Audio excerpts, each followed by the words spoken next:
একটা দেশকে বোঝার জন্য শুধু তার পরিসংখ্যান দেখা যথেষ্ট নয়, দেখতে হয় সেই দেশের মানুষের মুখ। আজ সেই মুখে ক্লান্তি আছে, ক্ষোভ আছে, অনিশ্চয়তা আছে।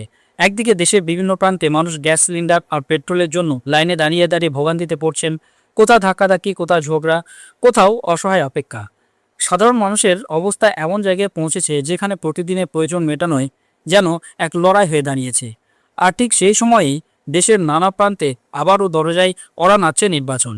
এবং প্রশ্নটা সেখানে, কেন আমাদের দেশে নির্বাচন মানেই বারবার এক অদ্ভুত পুনরাবৃত্তি? কেন নির্বাচন এলে হঠাৎ করে বদলে যায় পরিবেশ? কেন উন্নয়ন, মূল্যবৃদ্ধি, বেকারত্বের মতো বাস্তব সমস্যাগুলো আড়ালে চলে যায় আর সামনে চলে আসে ধর্ম, বিভাজন আর উত্তেজনার রাজনীতি?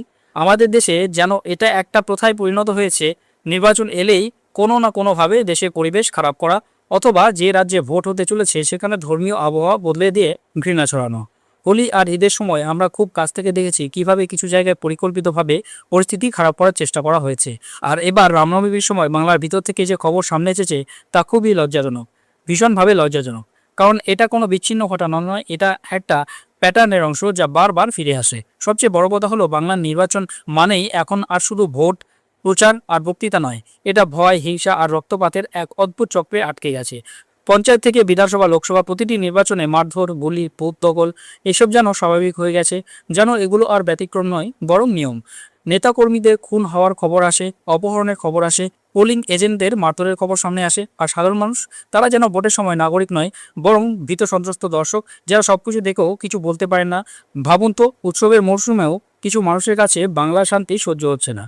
সবচেয়ে বড় কথা, বাংলায় বিজেপিরই কিছু লোকের বিরুদ্ধে অভিযোগ উঠেছে, তারা বজরংবলীর দুটি মূর্তি ভেঙেছে এবং বাসন্তী মাতার প্রতিমায় কালি মাখিয়েছে। এই ঘটনা ঘটেছে কোটশিলা এলাকায়। এখানে প্রশ্নটা আরও গভীর হয়, এরা কতটা নিচে নামতে পারে? কারণ এই মূর্তিগুলো শুধুই পাথর নয়, এগুলো কোটি কোটি মানুষের বিশ্বাস, আবেগ আর পরিচয়ের প্রতীক। সেই বিশ্বাসে আঘাত করা মানে শুধু ধর্মকে নয়, সমাজের ভিতকেই নাড়িয়ে দেওয়া। আর সেই কাজ যদি করা হয় শুধুমাত্র নির্বাচনী লাভের জন্য, তাহলে সেটা কতটা বিপজ্জনক তা ভেবে দেখার এখন সময় এসেছে। পুলিশ এ ঘটনায় 4 জনকে গ্রেপ্তার করেছে। অভিযোগ উঠেছে এরা বিজেপির সঙ্গে যুক্ত। গারো মাহাতো হলো প্রধান অভিযুক্ত, অবিনাশ মাহাতো বিজেপি সমর্থক, কীর্তি মাহাতো শক্তি প্রধান, কৃপানা মাহাতো প্রাক্তন বুথ সভাপতি। অর্থাৎ এরা কোনো সাধারণ দুষ্কৃতী নয়, দলের সঙ্গে যুক্ত, সংগঠনের ভিতরে থাকা মানুষ। ভাবুন কিভাবে পরিকল্পনা করা হয়েছিল। নির্বাচন সামনে, তাই উত্তেজনা তৈরি করতে হবে, মূর্তি ভাঙতে হবে, আবেগে আগুন ধরাতে হবে, দুই সম্প্রদায়ের মধ্যে বিভেদ তৈরি করতে হবে, আর তারপর সেই আগুনের ওপর দাঁড়িয়ে ভোটের হিসাব কষতে হবে। তৃণমূল বলছে এটা বিজেপির পরিকল্পিত চক্রান্ত, আর বিজেপি বলছে তাদের ফাঁসানো হচ্ছে। সত্যা মিথ্যা তদন্তের পর সামনে আসবে, কিন্তু প্রাথমিক তদন্তেই যদি রাজনৈতিক যোগের ছায়া দেখা যায় তাহলে সেটা নিঃসন্দেহে উদ্বেগজনক।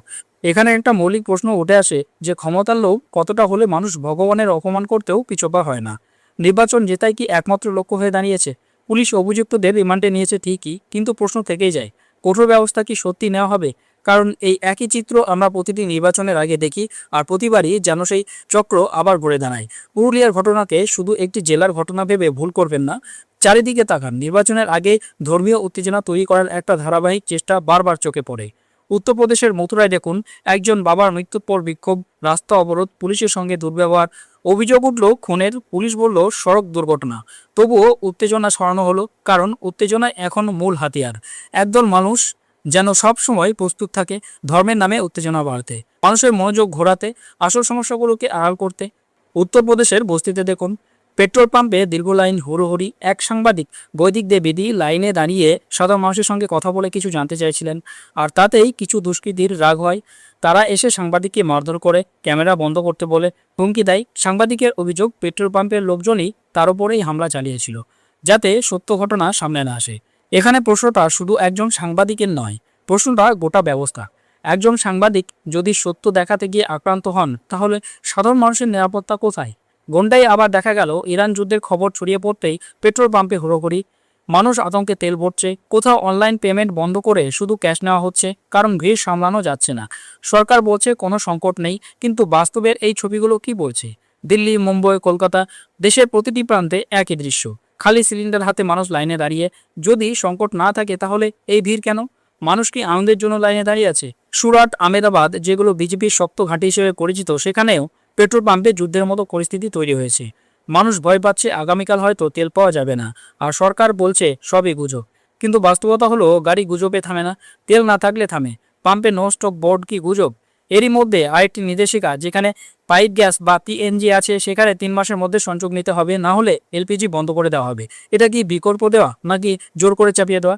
একদিকে মানুষ মূল্যবৃদ্ধিতে জর্জরিত, অন্যদিকে এই ধরনের নির্দেশ, এটা কি বাস্তব সমস্যার সমাধান নাকি নতুন চাপ? এখন আসল প্রশ্ন, দেশের প্রকৃত সমস্যা কি আর কোন বিষয়গুলো ইচ্ছে করে সামনে আনা হচ্ছে? শুরুতেই বলেছিলাম বাংলায় রামনবমী ঘিরে উত্তেজনা তৈরি করার চেষ্টা চলছে, কিন্তু এটা নতুন কোনো ঘটনা নয়। প্রতিটি নির্বাচনের আগে এই একই প্যাটার্ন দেখা যায়। তাই সাধারণ মানুষের বোঝা এখন সবচেয়ে জরুরি কোনটা আসল ইস্যু আর কোনটা তৈরি করা ইস্যু। সরকারের কাছে প্রশ্ন করা উচিত বাস্তব সমস্যা নিয়ে, কারণ শেষ পর্যন্ত ক্ষতিকার সেই সাধারণ মানুষের, যে সকালে বেরিয়ে দুবেলা রুটি রোজগার করে আর রাতে বাড়ি ফিরে শুধু একটু শান্তি চায়। এই পরিস্থিতি যদি চলতেই থাকে তাহলে দেশ কোন দিকে যাবে, সেটাই এখন সবচেয়ে বড় প্রশ্ন। আপনারা এই পুরো বিষয়টি নিয়ে কি ভাবছেন? কমেন্টে আপনার মতামত জানান।